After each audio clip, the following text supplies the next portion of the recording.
Consequence Podcast Network.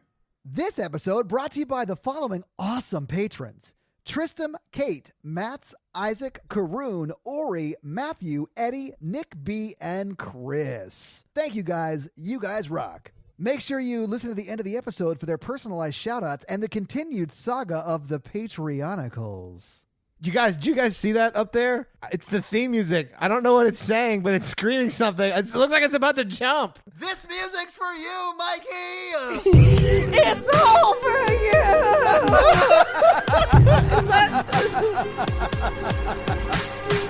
Right, but we need to build up to a laugh line and then yeah.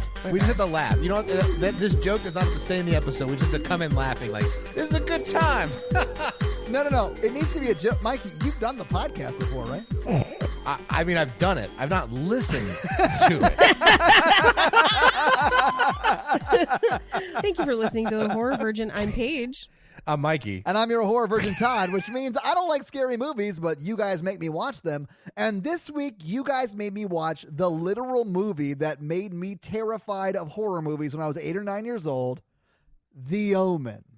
And how did it go for you? How do you feel about that? Damn. Okay, so this is not the first time I've seen this movie. I saw it once, like, forever ago when I was a child, and I feel a little shameful. Honestly, I understand why I was so scared as an 8 or 9 year old, because I was also super religious, and this plays on some themes. But if I knew what I know now about, like, religion and scripture and stuff like that, I would have realized that anytime a priest opens their mouth, they're talking like literal nonsense, and that makes the movie not at all scary for me. I will tell you, Todd, I saw clips of this when I was much younger, and it terrified me. Thank you. Until I had to watch it in film school and was like, what was I so scared of? And for me, I'll talk about it when we get to the one scene that I saw when I was very young that did scare me very badly when we get to it.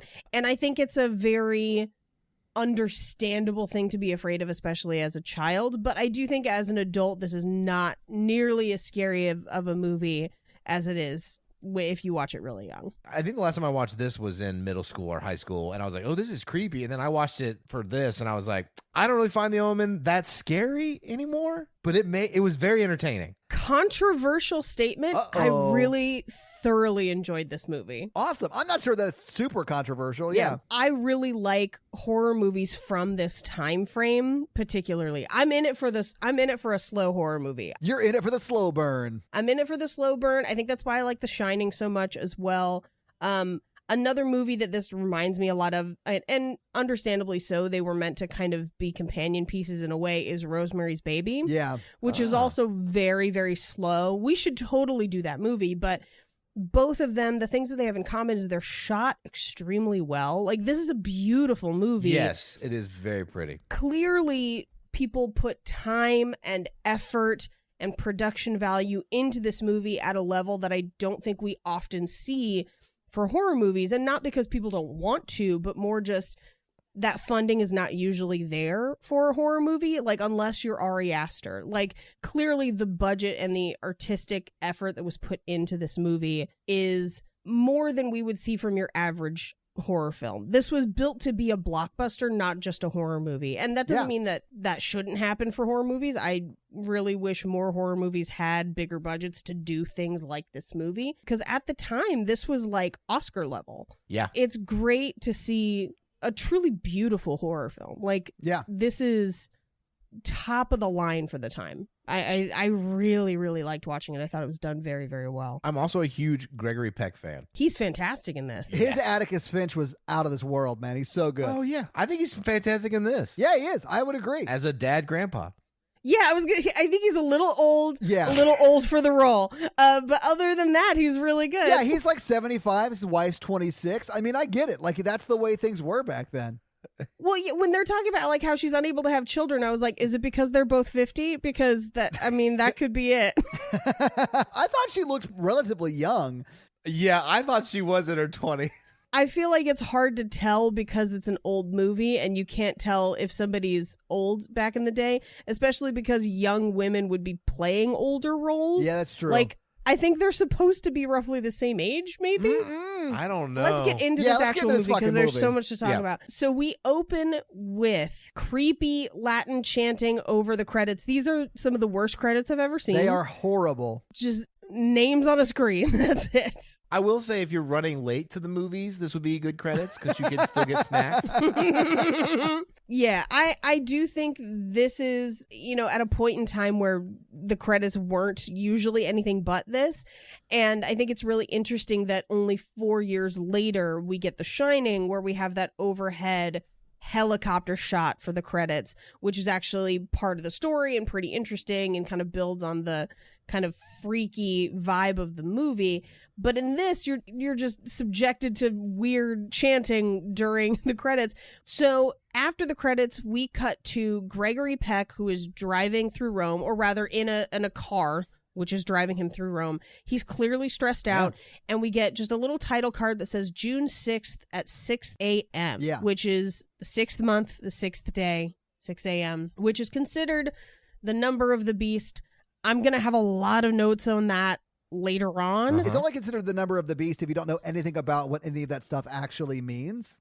Yes, exactly. Yeah, I mean, it's not, but we can address it later. Yeah. I have very, very passionate thoughts about that we can talk about at the end. Yeah, I have a ton of notes on both the Antichrist in general as a concept and 666. We did a huge deep dive on it for our Patreon and Cult podcast, so I have many thoughts as well. Anyway, we hear a voiceover that just says, "The child is dead. He breathed for a moment, and then he breathed no more. The child is dead.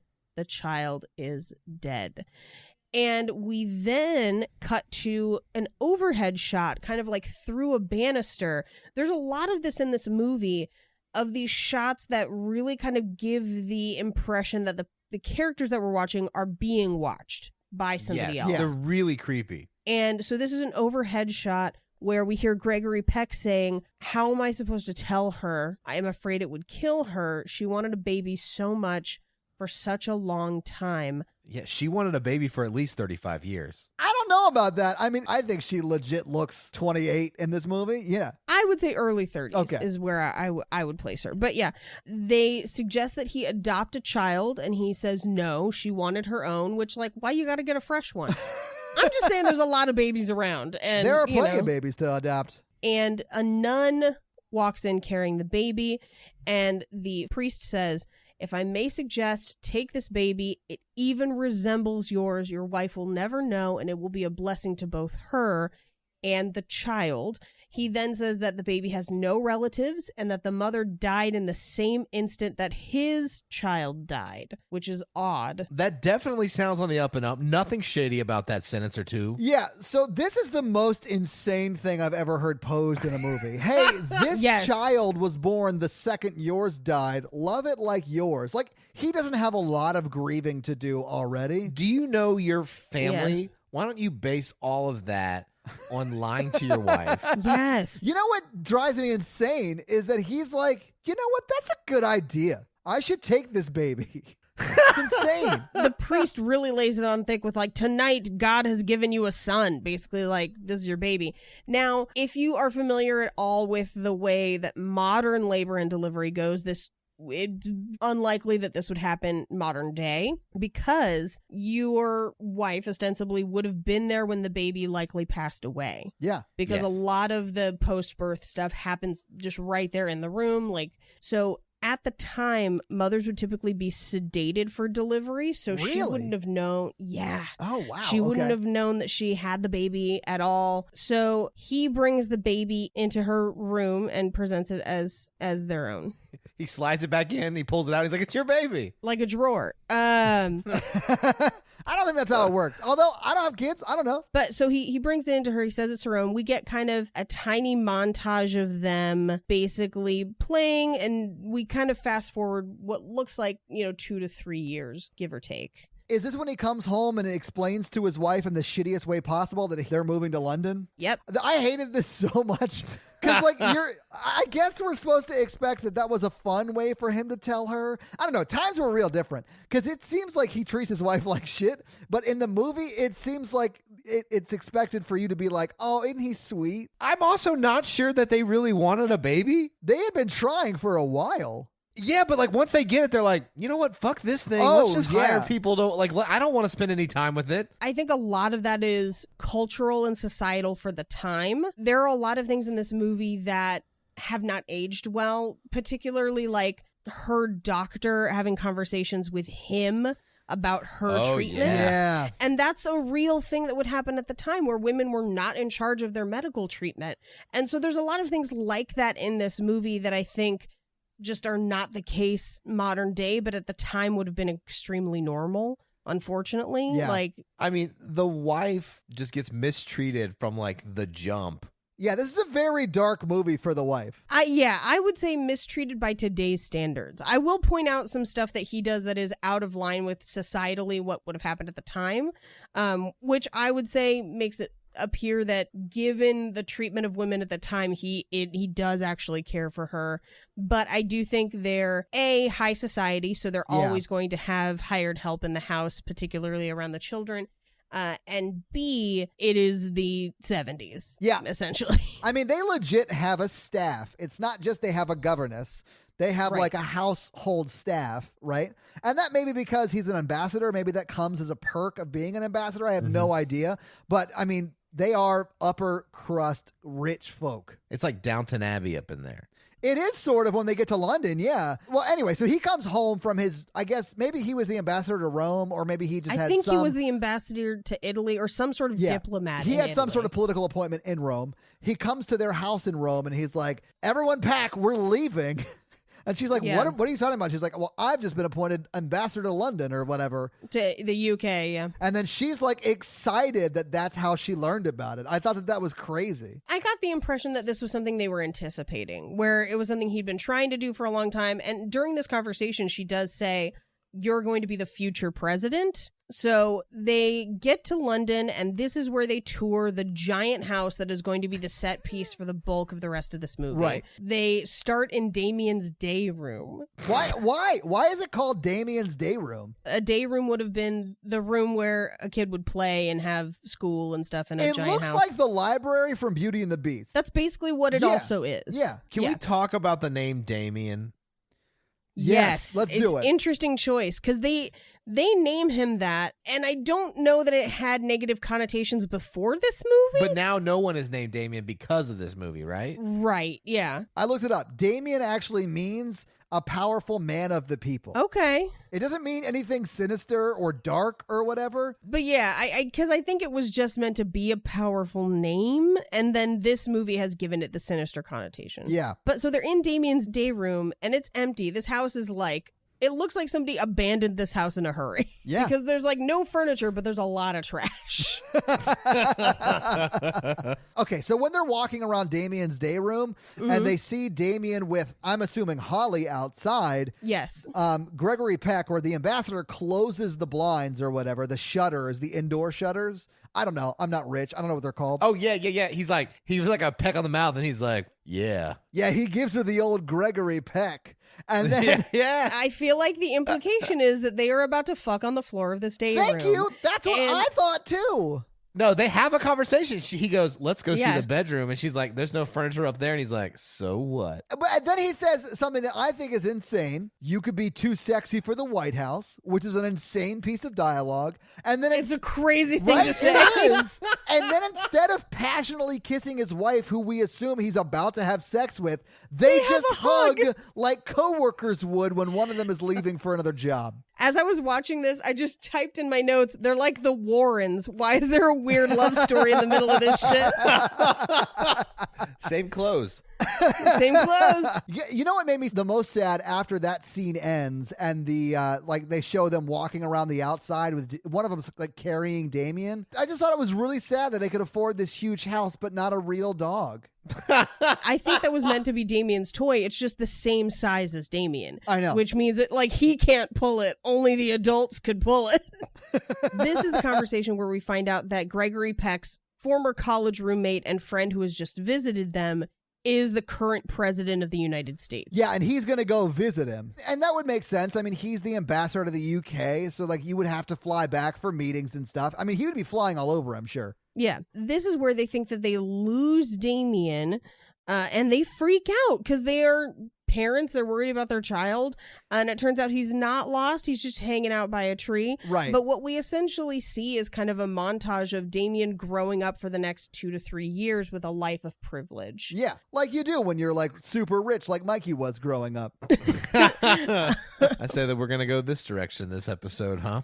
Mikey, I am not going to suggest that you are the Antichrist. I'm just saying that you're not the Antichrist. Right? Except for the number of the beast for Mikey is just 69. Oh, nice. Nice. I am so not getting any right now. It's like not even beyond. Like, I wish I could make sexual jokes, but at this point, I've forgotten what sex is. At the beginning of the episode, I was like, so where's the stork that died delivering this baby? Actually, the stork crash landed with the ambassador's real baby, and that's how I got a hole in its head. Oh, no. And so they had to trade it out for the jackal baby that is Damien. Oh, it pecked his head in. They had Gregory to make it... pecked! Ah, it all goes to the top. Oh, my God. Spoilers for the end of this movie. So the next scene we come to is Damien's birthday party. It is. I was so happy to see that, like, even rich kids' birthday parties in the 70s suck by today's standards. Like, that shit looked horrible. Yes, pass the sliced carrots, please. He's got that like little roller coaster and like a little like a merry-go-round. Oh, yeah. I think that looks like a cool party. This scene is a roller coaster because this is the scene that made me realize It is, I don't Mikey. remember anything about the Omen. Same. Okay, so Mikey, I watched this a long time ago. I literally remembered two things. One of them was in this scene because it really stuck with me when I first saw it. That's the thing that freaked me out the first time I saw it. Same page. But that's all I remembered. Everything else was 100% new. I didn't remember this at all. I was just like, when does this movie get weird? And I was like, okay. Oh, immediately it gets weird. By the way, and we'll get into it in just a second, 13 minutes into the film is the first death. Really? That's really quick, man. That's really quick. Minutes. So at the birthday party, the nanny has Damien. Oh, yeah. And the mom is like super jealous of Holly, the governess, holding her and getting her photo taken. I don't know that it's jealousy. Oh, yeah? So much as she doesn't want the paparazzi around her child. Here's why I disagree. It's their birthday party on their private property, and they invited all of those paparazzi into the birthday party. I don't know that they, quote unquote, invited them. I think it's just that he's the ambassador and he's new, and it's therefore news and noteworthy, and that's why they're there. Yeah, but they could have asked them to leave. It is on their private property. Yeah. I know a lot of celebrities are weird about people photographing their kids. And so I think that was just modern me reading that into this movie where you're right. They would have had to invite the paparazzi. So it is probably that she just wanted to be in the pictures with her own kid. Which I think is fair. I mean, you don't want people confusing Holly, your maid, for you, the wife of the ambassador. Like, I sort of get that. You don't want people to think that maybe you never take care of your own child. I will say that her cutting in right this moment does kind of upset this nanny. Yeah, the nanny does not take it too well, man. But either way, it doesn't really matter because the nanny is upset and walks away and then sees a black dog or a Rottweiler off to the side, which I believe telepathically tells her what to do. I think he was just barking orders at her. We get like a short montage of the party continuing. And I think just to pass enough time for her to get back into the house and onto the roof. And then we hear her calling from the roof. Damien, look at me. I'm over here. I love you. It's all for you. And at 13 minutes into the film, she jumps off the roof, hanging herself, crashing through the window of his bedroom back into the house. And it shows everything, and it looks very real. It does look very convincing, yeah. And this was the scene that I saw when I was very young, which terrified me of this movie. It was very upsetting. Yeah, I was very scared by this. I think this is probably the first on-screen death I ever saw. Yeah, well, and I think there's something different about just an on-screen death in general versus an on-screen suicide. And there is a little more of a weight, I think, in that case a little bit. It bothered me in Midsommar as well when there were It's some taboo. on-screen I mean, suicides. suicide is Yeah. a very taboo thing. Yeah. I know we're going to make jokes about this whole scene or whatever, but suicide, I mean, September is Suicide Awareness Month. It is, So, yeah. Mikey, do you want to give him the national hotline for suicide prevention? Yeah, the National Suicide Prevention Lifeline is 1-800-273-8255. And I will say, in a historical context, like suicide was looked as a lot more taboo back in the 70s, 80s Yeah. sort of thing. And like it was definitely, especially with Catholicism tied with if you commit suicide, you're going to hell. Also Yeah. things of that nature. And it wasn't looked at like depression and mental illness is looked at today. So it was a thing of taboo and horror back then. I mean, it's still horrible, but it was more of it could be used as a tableau to be like, look how awful this person was, or things like that. And it was like a show of that person. You know what I mean? Like it was a default of them of like they were evil or wrong or something. Something was wrong with them. It wasn't like a mental health condition that it is now. Right. So first of all, she does this in front of a party full of children. Yeah. Who, as much as this traumatized us as a scene in a movie, within the world of this movie, they saw this for real. And in the middle of it, there's a photographer taking a bunch of photos, and the shots kind of linger on him, I think, just to let us know that he's going to be important later. Yeah, I knew that because I was like, that's an actor I recognize. In the melee of them trying to cut her down, the dog communicates with Damien telepathically. And I think this is where Damien turns. I think up until this point, Damien might have just been a normal kid. Oh, I don't think so. I could be wrong. Yeah, I think he was You think it was going to go always- either way? Yeah, no, because he Yeah. was born from a jackal. We don't find this out till later in the movie, but like he is not a Yeah. normal baby. That baby, a crazy baby. Yeah, it's not a human baby. Right. Yeah, that dog was just communicating, we're sorry we didn't get you the frankincense, myrrh. It's myrrh. It's not myrrh. Oh my God. It's frankincense, myrrh, and gold, Mikey. Frankincense, the Russian space station mirror, gold. Mikey's clearly only ever read that word. So the next scene is Gregory Peck going to work at the embassy, and he's just covered with paparazzi. They're all asking him about the suicide. They're all asking if she was on drugs.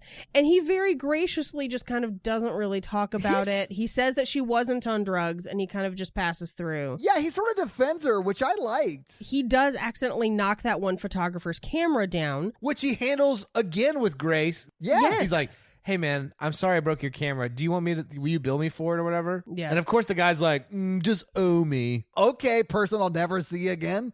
And he walks Right. away. I mean, that's Keith, though. He's like the other main character in this. So he goes into his office and he's talking with a few other dignitaries, and they get a call from his secretary, or she buzzes through Yeah. and tells him that there's a Father Brennan here to see him from Rome, that it is something urgent. He's from a hospital.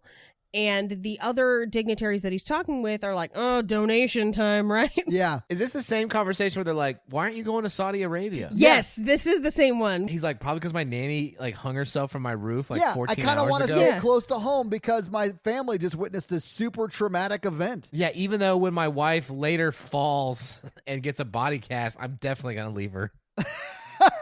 I didn't think about that, but you're right. He does bail on her immediately. I would argue he's trying to save her. Okay, that's fair. So Father Brennan comes into his office, and my frustration with him is that he doesn't just get to the point. He starts out with riddles, and I'm like, bitch, you're trying to solve a problem. Yeah. He's like, faux 5, faux thumb. Your child's the devil. He comes in there and is like, what has horns, was born of a dog, and also your wife knows deep down inside. Like, it's just like, dude, just tell him what's wrong. He keeps saying shit like you have to accept Christ, you have to drink the blood of Christ. Like, And he doesn't tell him why. Yeah. Because I feel like if he had just come out and been like, look, dude, here's what happened. This is why you need to trust me. And if you want to go verify what I told you, Here's how to verify it. I don't think we would have the rest of this movie. He could have gone that route. Another route would have been like a Father Merrick would be like, your child must be really upset about the suicide. Can I, I just came to pray for your family, to pray with your family. Can I meet with you guys, talk to you, offer counsel, blah, blah, blah, blah, blah. Like, let me get closer and then like gain your trust. Yeah. Basically any other way that he did it. Yeah, he did it the exact wrong way. Yeah. Well, I think we find out a little bit later in the movie why he probably did it the wrong way, and it's just because he was rip shit on morphine. Yeah, dude was high all day, every day. My other frustration was he was like, yeah, I was there. I witnessed the birth of your son. And he doesn't clarify, but also Gregory Peck doesn't go, no, you didn't. I was there. They go through like 2 or 3 ring around the rosies of like, I know your son. I saw its mother. You mean my wife? No, I mean its mother. And it's like, spit that shit out, man. Yeah. Doesn't he yell it, but we can't hear it because of a noise? He gets pulled away as he's saying the mother was a jack. Was a jet. And they don't say jackal, which literally the easiest part of the sentence to say as you're being dragged out of a room is the ul at the end of jackal. Gregory Peck was like, yeah, I know my wife's a jackass. She hates that kid. We can already tell. What I hated was the inauthentic Italian accents of these priests. Yeah, and they were all over the place. Because I wanted to be like, it's a me. I was there at your son's his birth. I saw the man. It's a jackal. It's a me, the devil. Dun-dun-dun-dun-dun. Yeah. Dun-dun-dun-dun-dun. I would have died if Damien does achieve his final form in the Omen 2 and it's just Bowser. We're also at this point only 20 minutes into the movie. So this is a 2-hour movie, and 20 minutes in, we know, or at least we already have an inkling, that his son is the devil and that the switch was not on the up and up. Well, we knew the switch wasn't on the up and up from the really shaky sales pitch the first priest gave. That's true. It's a me. You take this son, and your wife will be fine. Just lie to her. It's a me, the doctor. It's a me. It's a doctor. This is definitely a human baby, not the devil. We jumped and bonked our heads against a bunch of bricks, and this baby fell out. But your baby bonked his head a little too hard, so he dead. I would like to apologize to all Italians. I accept your apology. Now, at this point, we're only 20 minutes into the movie. We cut to the photographer who is in the dark room developing the photos he took both from the birthday party and on the steps in front of the embassy. Right. And he's noticing some interesting things showing up in the photos, most notably a line behind the priest's head. Right. Okay, I don't like this whole plot device because Why not? Even when he shows Gregory Peck these photos, I'm like, yeah, I mean it's a line, but like I don't buy it, and I'm watching the movie. Well, I think one of the reasons they do it twice, they literally do the same thing twice, is because it could just be a problem with the exposure of the film, right? So it shows that it's the exact same line twice, and then he doesn't show us the only time it happened to Holly with the noose, because that did only happen once. Like, I feel like he went back after seeing the priest's line twice and really looked over the film with Holly and was like, oh, that's also how she died, and that's when he's like gonna start investigating it on his own. I mean, we're not there yet, but that's, in my mind, that's how it went. I feel like it was a weak plot point. They should have had some cooler picture effects, because I was like, that's a blurry line, you know? I mean, like, it was the 70s, Mikey. They're not like rocking Photoshop deep fakes. I mean, it is what it is. Yeah, I want like devil horns behind her being like, we're going to kill her. But it's not Insidious, man. It's just the Omen. I guess I'm just spoiled by modern times. I want someone to go back and like change those scenes to where he's not the photo. Yeah, he's just handing him photos, and it's just like Gregory Peck's head on the priest's head, but like taped on there. It's like really like How to Lose a Guy in 10 Days when she brings the like book of the scrapbook. Yeah, the scrapbook. It's like that, but together. It's like But she says she used Photoshop. That's my favorite part of that scene. But yeah, it's like that. And he's like, this is what your kid should have looked like if it was really your and your wife's kid. Well, in the next scene, it's a me, the governess. And she, Mrs. Baylock, shows up unannounced, no one has called her. She looks like evil Mary Poppins. She is evil Mary Poppins. She is instantly creepy. And I don't know about you guys, but like, no one comes in my house if I don't fucking know about it. Right? Well, yeah, but you're not super fucking rich, Paige. They have a house staff, and the house staff announces the new governess. Well, they say that she says she's the new governess. Right. So the Yes. house staff brings her in assuming that they have called her. And a minute or two later, they realize that neither one of them found her. And she says, quote unquote, the agency sent me. And the second that happened, I would have security escorting her from the house. Especially if she's like the whole time, let me see your kid.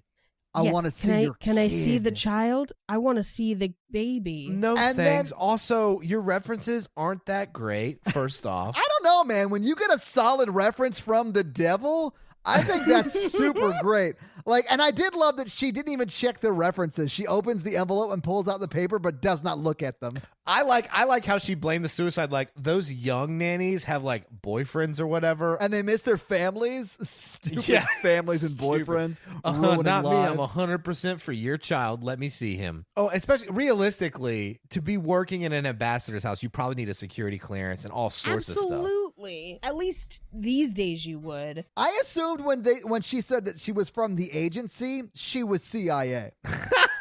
I was shocked that no one phoned the agency in this movie because they don't check up on her that we know of. The wife does say she's going to. And I don't think she does, though, because I feel Clearly like not. yeah, I feel like if they called the agency, they'd be like, "Fucking who? We didn't send you anybody." The other thing is she's insisting on seeing the child alone, and I'd be like, "Get the fuck out of my house! I'm calling Chris Hansen." Like, what the Yes. fuck are you doing? Paige, I think it'll be all right. No. That was my best Gregory Peck impression. Yes. The mother objects, and Gregory Peck is like, "It's fine." Yeah. Don't be hysterical, woman. Yeah. Do you want to touch the boy? Let her come in. Yeah. So the governess does get alone with the baby, the Immediately. 5-year-old, immediately. And she just says, "Have no fear, little one. I am here to protect thee," in the creepiest way possible. Yeah, well, anyone who ends a sentence like that in the THEE is definitely into some sinister shit. Yes. The very next scene, they're getting ready to go to a wedding at an Episcopalian church, and the governess won't dress Damien for church. This is when I would have fired her immediately. Yes, because she's basically like, "I think you'd rather go to the park." And it's like, did you misunderstand? Was I not speaking just now? I told you what to do. Did you misunderstand that you're my employee? Yes. Yeah. This is one of many cases within this movie where she deliberately does not do what they ask her, Yeah. and they let her stay in that house. Which drives me insane. It's so bizarre. It's Yeah. so crazy. The wife, to her credit, puts her foot down and is like, "He'll be down here in 5 minutes dressed." Yeah. And so they all get in the car to go to the church, and Damien freaks the fuck out. I get it, man. And so much so that he hits the mom. She ends up with a bruised face. So I would have figured out at this point, I've been like, I think that governess woman poisoned him against church or did something to him before we went on this trip. And she would be out of the house by the time I got home. Yeah, same. In my mind, this would happen anytime Damien went to a church, right? Right. They are churchgoers. Have Yeah. they never been to a church in the 5 years he's been alive? See, this is why I thought the dog talking to Damien was kind of the start of the madness. Okay. Because I would suspect if they are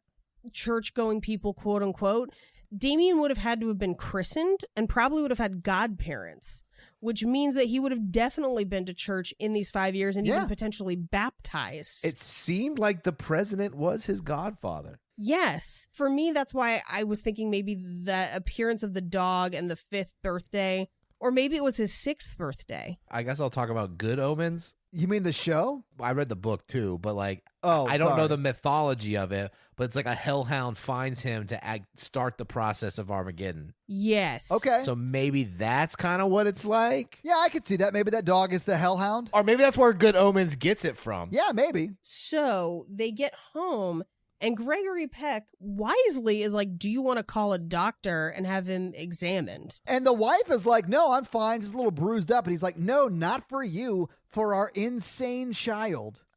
Let's rewind. He witnessed a suicide. I mean, Yeah. he probably does need some sort of therapy. Yes. right? All of those kids at that birthday party are probably doing similar acting out behaviors. It's a trauma response in children. Yeah. You said it like you were a monster truck announcer. Sunday, Sunday, Sunday. Damien fights his parents because he's witnessed a trauma. It's a response in children. We'll have a whole chaise lounge, but he'll only use the edge.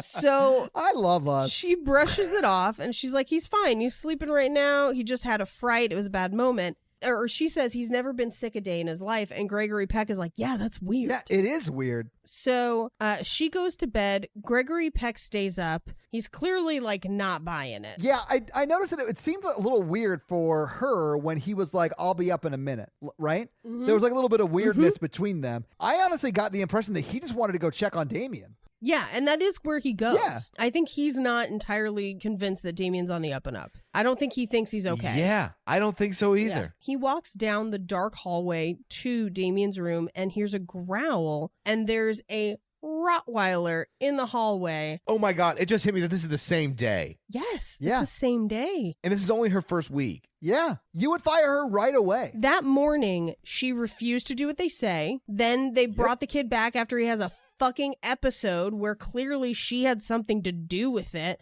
And now there's a fucking dog in their house that they've never met, didn't approve to be there, and is now growling at him. She should be out on the streets that second. Yes. With the dog. But she's like, don't you want a guard dog while you're off traveling? He's like, I'm an ambassador. The Marines protect me. Yeah. The Marines are my guard dogs, and they're awesome.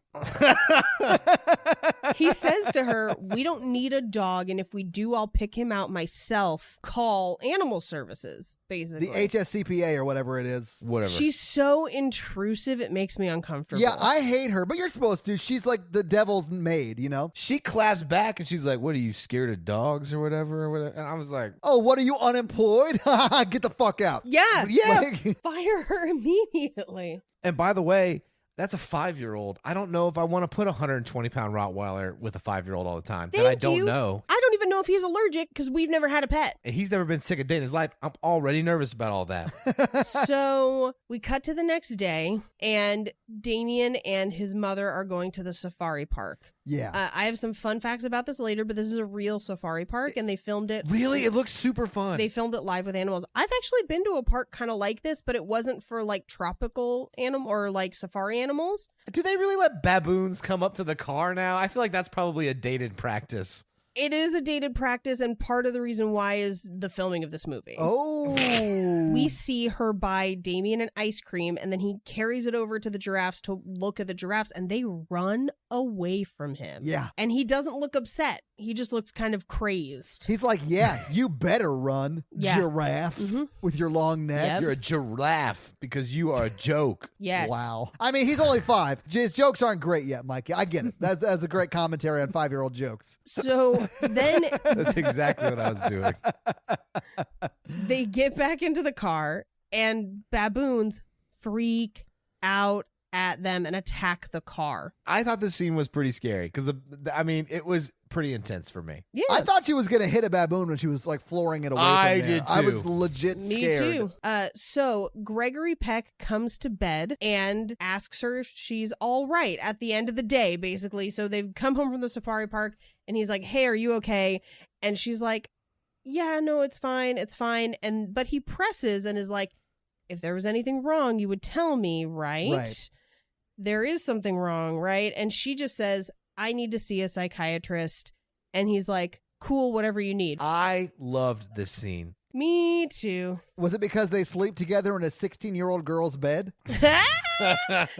No, this is such a positive interaction It is. with like mental health and like couples. Yeah. And that's important. Like, I think she asked for help, and he's like, absolutely anything you need. And that is the way you respond in that situation. Yes. So we cut to the next day where he's at a rugby game. Yeah. Mikey, fun fact, I played rugby in college.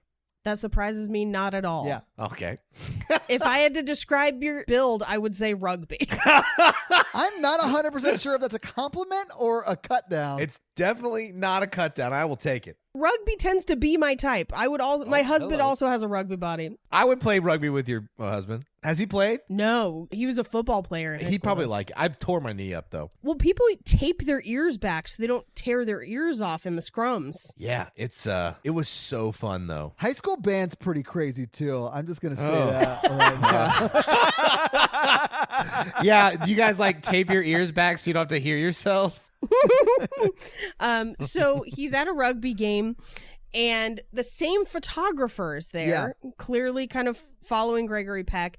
And as the game ends, Father Brennan pops up and asks him to meet at a park. Okay, it's a me. Let's go to the park. Yeah, he doesn't ask him, though. He's like, your wife's going to die unless you meet me at the park. Like, that is something you would write in a note you cut out of a magazine and paste it down. He goes, woohoo, Yeah. your wife is gonna die. Meet me at the park. Oh, wow. It's a me, empty threats. They're not empty threats, though. Everything he says happens. It does. This is also where we see lines on the photos in the developing room again, right after this rugby game. So this is the second time we've seen the photos be kind of altered. Because the photographer takes another picture of the same father at the rugby match. Yeah, as he's running away from telling the ambassador that his wife's going to die. Right. Mm-hmm. Now, Gregory Peck probably, and I think headcanon, Gregory Peck was afraid that this father was going to try and kill his wife. Yeah, I think so, too. Yeah, I agree. Yeah. So he meets him at the park. And again, instead of just telling him what's going on, the father recites this crazy poem, and I have all of it. He says that the book of Revelations predicts what's all going to happen, but this section is not from Revelations at all. Here's the crazy thing. Even these like story points within the poem are not in Revelations. In fact, they actually say something so wrong that it would completely invalidate most of what they're saying. But this is what I meant from in the beginning when I was like, had I known what I know now, I would have realized anytime a priest opens their mouth, it's gibberish. This is why. Yeah, so what he says is, when the Jews return to Zion and a comet rips the sky and a holy Roman Empire rises, then you and I must die. And the problem with that is the Roman Empire and the Holy Roman Empire are two completely different things. And the Holy Roman Empire refers to the Austro-Hungarian Habsburg family of Europe, which has no connection to Revelation at all. Yeah, they were in Germany. Yeah. So then he continues with a second stanza. From the eternal sea he rises, creating armies on either shore, turning man against his brother until man exists no more. And then he says the book of Revelations predicted it all. But again, none of that is in Revelations. Yeah. It's just not there. But he's like, don't look it up. Just like, don't look it up. I did look it up. And here was the frustrating thing. So when we did our deep dive for Cult Podcast into the book of Revelation and the Antichrist for our Patreon episodes, I read Revelation probably 5 or 6 times, and the book of Daniel and 1st and 2nd John and like all of the super end of the world books. And so I heard this and I was like, that's not in the fucking Bible. Like I read this shit recently. Yeah. And so then I Googled it to be like, am I crazy or is this in another book that I didn't look?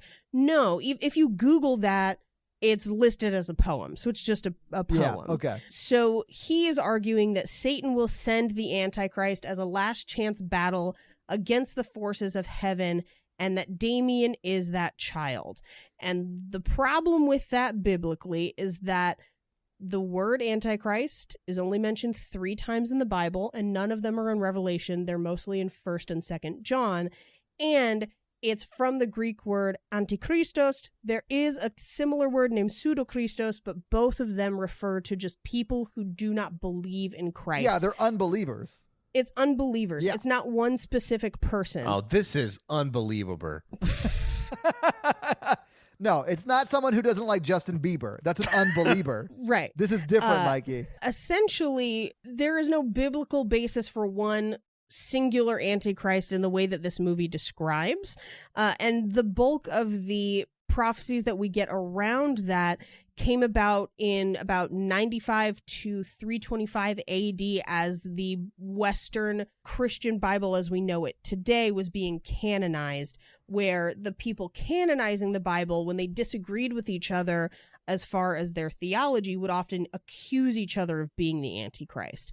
And when you say they canonized the Bible, what you mean is literally people voted on what books would be in the Bible. Yeah. Now, I will say, because we did a huge deep dive into canonization and what's in the Bible and what's not and why, a lot of the times the books that they voted to canonize, the reason that they voted to canonize them is that they would have multiple copies spanning different continents and different groups that matched up. So the bulk of the Bible is included because it matched other documents from the time. There are a handful of books that did not meet that standard, and Revelation is one of them. Oh. Yes, there is a lot of debate as to whether or not Revelation should truly be included into the Bible. There's also debate about who wrote it. It is identified as John, and a lot of people believed that to be John the Apostle. However, the book of Revelation was written in about 90 to 98 AD under the rule of the Emperor Domitian, who was persecuting Christians, which is why he was exiled. But that means that John the Apostle would have been anywhere from 60 to 90 years old at the time, and lifespans just typically weren't that long. It's unlikely that it's the same person. There's also a lot of things in Revelation that are just quoted or referencing the book of Daniel, which is a previous book of prophecy, so it's not necessarily new. And it was referenced because the audience for the people reading Revelation would have known the book of Daniel because the bulk of them would have been Jewish, and Daniel is part of the Septuagint. So the book of Revelation, in large part, is considered to potentially be an allegory for Rome at the time and the fall of the Roman Empire. I mean, that's literally what they're talking about. They're talking about Nero, and that's why 666 is like numerically is Nero. It's numerology. So there's multiple different numbers it could be. It could be Nero. Nero is one of the emperors around the time, although Nero would have been before the book of Revelation was written. Yeah, well, Nero, I think, passed at like 60 AD. So, and Revelation was written 30 years after that, or roughly 30 years after that. Yeah. So they think that they were writing about the end of his reign, and he was one of the ones that was really persecuting Christians, although that did continue after. John's first title of the book was Finding Nero. Just keep burning, human candles, Someone bring me my human fiddle. candles. Anyway, all of this to say that all of the information that the priest gives him in the moment and the basis for this movie is largely considered to be incorrect by modern theologians. Yeah. But he does tell him to go to the town of Megiddo in the old city of Jezreel and to see the old man Pukenhagen, which is the strangest name. Yeah, it's a very weird name. They also imply later on that Pukenhagen is a famous exorcist and that he would tell him how the child was made. And then he finishes this whole speech by saying, "He who will not be saved by the Lamb will be torn by the beast." So again, this is him just not giving him just concrete information. Right. And so Gregory Peck has had enough of it. And he's like, "I'm here because you said my wife was in danger." And he says, "She's pregnant." "No, she's not." "She is. And your kid's going to kill it in the womb because he's the son of the devil. He's going to kill the baby, then her, and then you, because he needs your money and your influence. So he needs to die." Yeah, so he needs you to die. Yeah. Yeah. Right. What Gregory Peck says is like, "Bye." And he basically says, "I'll see you in hell." Yeah, well, Gregory Peck literally says, "Stay away from me and my family. I'm out of here. Bye." Yes. And then as Gregory Peck is walking away, that's when the father says, "I'll see you in the hell." Yeah. "You'll see me in hell," and it says, "There we will share out our sentence." Yeah. Oh, man. They're talking level 8, the fire level. You know what I'm saying? In Mario. That is the joke. I thought Dante, but sure. Yeah, I was thinking Dante too, but yeah. I like how Mikey backed his way into a Dante joke. Didn't know he was making it. But this is where the priest gets like blown away. Yeah, the wind picks up and it's a crazy storm, and he runs to a nearby church, and we're hearing that crazy like Yeah. the whole time. And I love that when he gets to the church, he tries to open the gate and it won't open. So he jumps the gate, and then God, I have to assume because God throws lightning, opens the gate for him right after he gets over it because lightning hits it and it blows it open. Yes. He tries to get into the church, but both the gates and the doors to the church are locked. Yeah. So even after he gets through the gates, he can't get into the door. And lightning strikes the steeple on the church. It falls from the top of the church and just like javelins him into the ground, like the photos that the photographer has been developing. It's that same line. What drove me crazy about this is he had a legit 3 to 5 seconds to move out of the way. It reminds me of Hot Fuzz, where the steeple falls off. Edgar Wright is a huge horror fan. I'm pretty sure he was doing it as an homage to this movie. I can see that. I will say, in Mario Kart, the lightning bolt power-up is devastating, and that's exactly what happened to this priest. I can't argue. Yeah, I mean, that's just sound logic. I do think the Omen foretold the Mario games to come. I will say it was pretty creepy the way it went through his body and then he stayed standing up. I loved that. I mean, I thought that was intense, man. It holds all up. the deaths and the effects really hold up in this film. Yeah, I think the deaths absolutely. do. Yeah. So we cut back to the Thorne household, and Damien is being a loud nightmare child, and his governess is nowhere to be found because she is useless. Yeah, and the mom is like, hey, where are you? We pay you. Do your job. And the mom is clearly having like a mental break. Yeah, she's having a rough day. It's not great. So they get the governess to take Damien away, and then Gregory Peck lovingly checks in on her again and is like, hey, it seems like things have gotten worse since you started seeing the doctor. Maybe I should have a talk with him, which is patriarchal nonsense because it's weird that someone would not have medical privacy, but this is the 70s. I'm so like, from a different time, I was like, is he going to try to beat that doctor up for hurting his wife? But I mean, in all fairness, the wife does say, you know, he actually has brought up that he wants to talk to you. And I thought that meant that she was just like, hey, we need couples counseling. Right. But no, when it cuts to the scene with the psychiatrist, it's just Peck and the psychiatrist talking about the wife who is not there. Yes. She tells him in this conversation, I don't want to have any more children, which is unusual given what we had heard from the beginning where she wanted children. Yes. And Gregory Peck is like, okay, no worries. And she says, then you'll agree to an abortion. I just found out I was pregnant this morning. And Gregory Peck is obviously upset because now the prediction from the father came true. And the phone rings. Well, that also was a trick question. It is. That's a horrible way to ask if you're okay with having an abortion. Yeah, which is a complicated thing to ask and consider. Yeah. And, you know, it's difficult. I don't think it's a 2-question like, how do you feel about me not wanting to have kids again? Oh, I mean, we can talk about it, but that seems like a reasonable, I'm going to have an abortion now. Oh, what? My next question would be like, what happened? Like, was Damien that bad today? Like, wow. And here's the thing. It is her body. Yes. Yeah. I do think there would be questions about how she's feeling, if she's feeling okay, just to make sure that she's okay. So there's very important stuff that happens all at once. So she basically is like, you'll agree to an abortion because back in the day, the husband had to sign off on it. Really? In some states, they still have to be notified. Wow. In the middle of this conversation, the phone rings and he answers it. He doesn't really know who it is because he answers it and he's like, who are you again? And then he checks the newspaper and sees that Father Brennan is dead, which is a fast newspaper. Yeah, it is. Also, why would it even make the news? Not only did it make the news, his picture spiked into the ground is front page news. That's not cool. There's cool. Probably like people who don't want to see priest murder on the front page of the paper. Beep, beep, beep, beep, beep, beep, beep, beep. This just in. Man gets stapled by a steeple.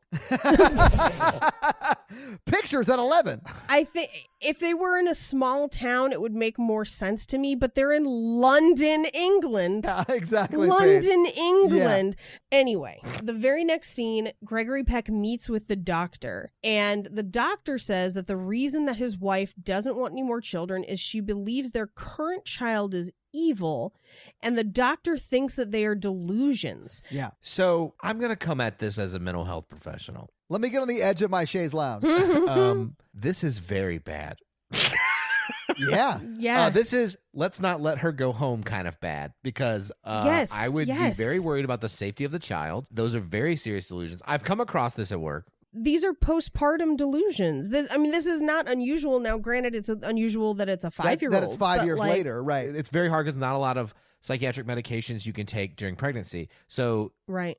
Symptoms get worse during and then after, and then the stabilization after can be hard. But I mean, like, besides those specifics, it's like you have to realize that, like, you have to do an interview, like a threat assessment. Like, okay, you don't think it's your child, you think it's an evil, it's a demon, it's an alien, it's an actor. Like, what are you prepared to do? Like, how do you feel about that child? And she's like, the doctor's like, she hates the child and thinks it's evil. So for him to send her home and not safety plan with the family, no notification, like, it's like a gross misconduct. I don't know how it was done back then, but I'm like, well, you would think it'd be easier to commit people back then than it is today. I mean, I don't think she should have been around Damien at all. The other thing that I think is really troubling in this scene is the doctor is trying to get Gregory Peck to sign off on an abortion. And I'm like, hey, you're not a medical doctor. Like, this is a psychiatrist, right? So you can't necessarily give that kind of advice, but also the fact that she's delusional. Yes. What if she got on meds, cleared up, and was like, I didn't want that to happen. I regret this. That would be terrible too. Yes. Yeah. The thing is, she's right about all the things she's thinking that is making her crazy. That's the fun part of the movie. Like, I can't wait to get to the second half where I talk about all the ways I'd try to kill a 5-year-old. Right, yeah. I mean, they are actual, like, fears. Like, her fears are actual reality. And I understand why everyone thinks she might be going crazy, and she thinks she might be going crazy. She proactively asked to speak to somebody, you know? Yeah. I would argue, personally, if the psychiatrist had done their due diligence and committed her, she'd be safe. And alive. Now, Gregory Peck does not agree with the doctor and basically says, I need to get home right now, because I think he's realizing that his wife knows what the priest warned him about. Yeah. And she shouldn't have any way to have known that. Yeah, he's like racing home, and Damien is like going in a circle in his room, and his mom's trying to fix something in the hallway. It's crazy. Right. And I was like, why is Damien just going in circles? And then when she gets up, like, precariously over the edge of, like, the railing to, like, the bottom of the, I don't know, the Damien's day room or whatever, that's when the governess lets him out, and he's just like very hit from The Shining with his big wheel down the hallway and knocks into her. Well, you guys got to realize he's been playing Mario Kart for like 20 minutes in this film. She got him all hopped up on pixie sticks and Mario Kart and then just let him loose. So she's trying to water those plants, which are all hanging. Yeah. She doesn't bother to take the plants down to water them. She's trying to water them as they're hanging, and she doesn't have a pitcher. So she just has a giant punch bowl full of water, like a fish bowl full of water. And also, where's her staff? She has people in the house that are supposed to do this shit for her. Well, like, that's the thing. She doesn't even touch the child, but she's going to water her own plants. Yes, thank you. What the hell? Now, as far as the tricycle and the tricycle shot, because it is very, very similar to the shot in The Shining, this is 4 years before that. Yeah. And it's not nearly as long. And the one in The Shining is meant to disorient you for the track of the hotel. Yeah. But so he's riding on the tricycle. The governess releases him into the hallway. And he knocks into her until she's hanging onto the banister, and then he just watches her fall. And she falls, I would say, 1.5 stories. Yeah. I think the scene would have been cool if he had, like, pulled her hands off of the hold she had on those, like, spindle things. If this movie was made today, he definitely would have. Yeah. Well, I think this scene right here is why she doesn't seem concerned with where he is or anything about him for the rest of the movie. Yeah. She falls and she's like, I have no son. Yeah. She never asks about him, nothing. She is ready to be done with him immediately. Yeah. You are dead to me, son. So Gregory Peck goes to the hospital. This is where we find out that she survived the fall. She will recover, but she has a concussion and a broken arm and some internal bleeding. And a broken humerus, which is not very funny. It is now. And in the process of the fall, she lost the baby. Yeah. Now, the doctor does say with proper care, she can still have children, which is not the point, really. I know. But, you know. But in this movie, it's the only value a woman has. It sort of seems that way, which is disgusting. Yeah. Gregory Peck goes in to check on her, and she just says, "Don't let him kill me." Oh, it's so sad. He should have told her everything here. Yes. And then said, we're going to Rome. Yeah. But no, he's like, I won't let him kill you. I'm going to leave you here in the hospital and then let the nanny kill you. I mean, spoilers. But then he like goes home and he's like gonna go see Damien or whatever, but the dog is there. Well, he walks where she fell. So he like walks the crime scene. There's a crayon outline. So the dog is there in the window basically guarding Damien. Yeah. And he basically can't get close to Damien because the dog is there. At this point, the photographer calls and he says it's not about the camera, it's about the death of the priest. And so he goes to meet with the photographer. And this is where the photographer shows him all the pictures he's been taking and the information he has pieced together about this case. And you learn that Gregory Peck has really needed a friend. He does. Yeah.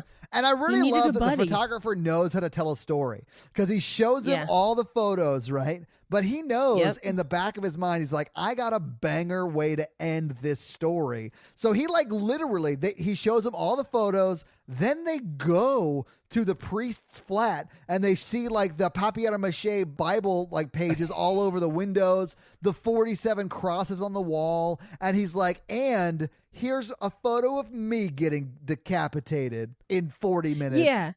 Because he was taking pictures in that crime scene and caught a picture of himself in the mirror where it looks like he is being decapitated. I also love that he was like, yeah, the police are like, that guy's probably crazy, so you can just go have all his stuff.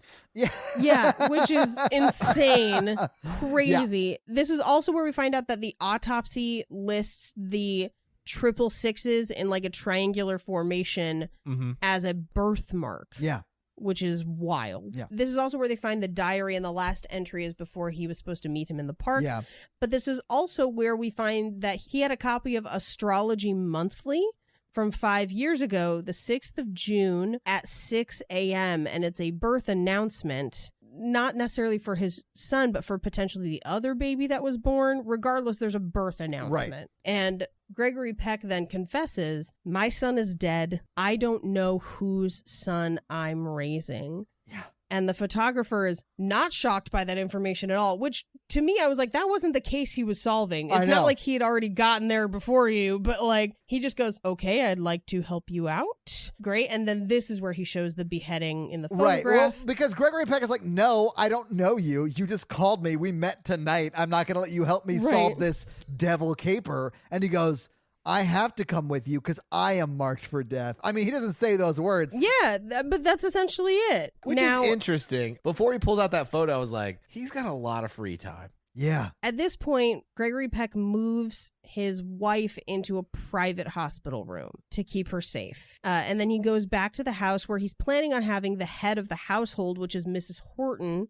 not the evil governess. He's planning on having her take care of Damien while he's gone, but he arrives back to the house to find that the entire house staff is gone with no explanation, and the only person left is Mrs. Baylock, who should have been fired at the beginning of this movie. But he brings up, again, he says, last night I saw that dog in Damien's room, and she's like, oh no, they took him away this morning, which, like, don't believe her. But he does. He's like, good, it's about time. And she's just like, well, don't verify it because he's definitely still up there. Yeah. And I think at this point, he's fine with leaving Damien with her because I think he's afraid of Damien too. I think he knows that at the end of this, Damien's going to have to die. And Damien's not his kid. Mm-hmm. Yeah. But that's so terrible. Because like one of the scenarios here is that he's just adopted. When he gets back from Rome, I do think he's grappling with that question. Is he really the devil's kid?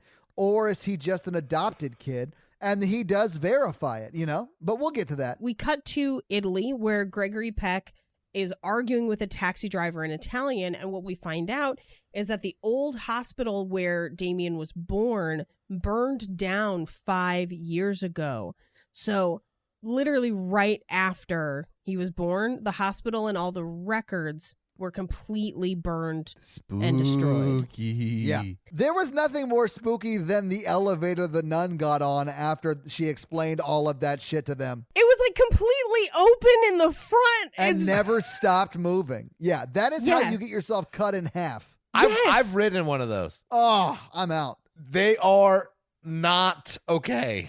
From there, she tells them that the priest that gave him Damien is still alive, or at least survived the fire, and then went to go live in a monastery. I think she tells them where the monastery is, too, because they drive to that monastery, right? Like, that's where they go next. Yeah. She says it's about 50 miles outside of Rome. So that's where they head, and they stop at a road stop, and this is where the photographer kind of breaks down the poem that we heard earlier. And this is a lot of, if you're super into end times theology, a lot of these points are things that come up, especially at the time it was a big deal. It becomes an even bigger deal about 20 years later when Left Behind gets really big. Yeah. He goes through the points of the poem. The Jews have returned to Zion, which happened after World War II when they created the nation of Israel, which again, just for historical record, were people that didn't live there, weren't ancestrally born there, drawing borders for people who had been living other places, and then it is also their ancestral home, which is why there's a lot of unrest because no one can agree on who owns what. Right. And if you want to know more, research Palestinian and Israeli conflict. Yeah, it's not great. He also explains that there has been a comet recently. In fact, the comet happened 5 years ago, the night Damien was born. Yep. He also says that a lot of people consider the, quote, Holy Roman Empire portion of the poem to be the Treaty of Rome and the Common Market. This is where you'll hear a lot of end times people be like, they're trying to get rid of paper money to have a universal currency. That's the globalist agenda. The globalists. Making my frogs gay. Yeah, it's crazy. Yeah. Alex Jones believing bullshit. Yeah. Yes. And then the final portion is he's riding out of the sea with enemies on all sides. And they believe that that means he'll come from the world of politics. This is the one piece of end times theology that I think is actually useful and interesting, because I think if we look at Revelations as an allegory for Rome, it is an allegory for the devastating effects of authoritarianism. And so if you're worried about a future world leader affecting devastation on the world, then authoritarian government figures are a thing to be afraid of. And I do think that is useful information. Especially now. From there, they go to the monastery, and it's pretty creepy. And it's basically a whole bunch of monks. You say it's creepy, but it's like a bunch of monks praying, which is exactly what monks do at a monastery. I thought it was weird that they played that like it was creepy. I think it's creepy because they're all like facing and praying for that one monk. Yeah. I can see that. Which I think is to imply that his soul needed saving so badly it's taking all of them to do it. Well, yeah. I mean, he was a devil priest. And they kind of come up close on him, and he looks like Two-Face from Batman. Yeah, he's been badly burned. He got burned up in that fire. So he flips a coin to see if he's going to help Gregory pray. Turns out, yes. One of the monks explains that they take care of him until his penance is complete, essentially implying that when his service is done, he'll die. So when he's atoned for what he did, he'll die. Which happens shortly. So was he a real priest who then made the decision to turn away? That's kind of what they imply in this scene. Was the other priest also did that, and then he grew the birthmark of 666? Yes, and I do think that's why he says we'll serve out our sentence in hell together, because he also in this life is trying to atone.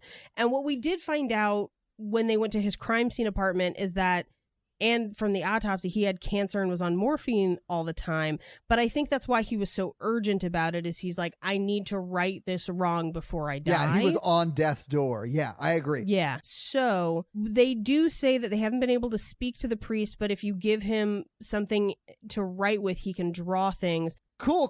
Let's give him a rock. Yeah, well, they do. Like pen and paper? No. Nah. Crayons? No. Pen and paper is very rare here in Italy. Yes, but stones are not. It drove me crazy. We do see that he's been drawing on the floor, and he's been drawing the sign of the devil, Yeah. which is what they refer to it as. Now, there is some conflation between the number of the beast, which a lot of people consider to be 666, but again, numerology, it's not always that number. I mean, that's what Iron Maiden taught me. Right. And then the mark of the beast, which is different. That's something that is in Revelation, and it's essentially this implication that you will join the Antichrist and it will mark you forever. It's like the Death Eaters have that tattoo. Yes, Yeah. it's exactly like that. And that's where this birthmark is kind of coming from as far as like a theological context. They also claim that the 3 6s are for the 3 members of the devil's kind of club, ? This was all gibberish, though. Like, none of this actually makes any sense at all. They named the 3 devil things, and they're like, just like the Son, the Father, and the Holy Ghost. I was like, Nope. no, it doesn't seem like it's not. it. Yeah, and that's not anywhere in the Bible either. No. That is totally made up in this movie. It's like Waligi, Wario. Yes, exactly. It's like Mario, Waluigi, and Green Mario. Yes. So he does manage to write something completely illegible before he dies. And then they're all like, it looks like it says this. And I'm like, you can read that? Any of you can read that? I thought it was a drawing. So it turns out to be the name of a cemetery from Etruscan times. Now, the Etruscans were in kind of the era of Rome. So that's very, very, very super, super old. Yeah. It is similarly another 50 kilometers north of Rome, just in a different part. They go to the cemetery. They literally go there and they do not know what they're looking for. Yes. My favorite part about this scene is that they try to make it like adventurous, and they're like, we're gonna have these 2 old men just, like hop over this fence. But they do. They make it over the fence. They do. Yeah, but it's like very careful. Yeah. You know? Well, Gregory Peck is 75. I mean, he's an old guy. Yeah. So Again, funny. you're right. They don't know what they're looking for. And so the photographer calls over and he's found gravestones with the date of Damien's birth listed as their death. And they're for Maria Siana, that is the mother, allegedly, and then Bambino Siana, which Bambino is Italian for Like baby. Yeah, it's like the baby. Yeah. So Gregory Peck is basically saying, why here in this terrible place? And again, we have those shots where it looks like they're being watched. Yeah.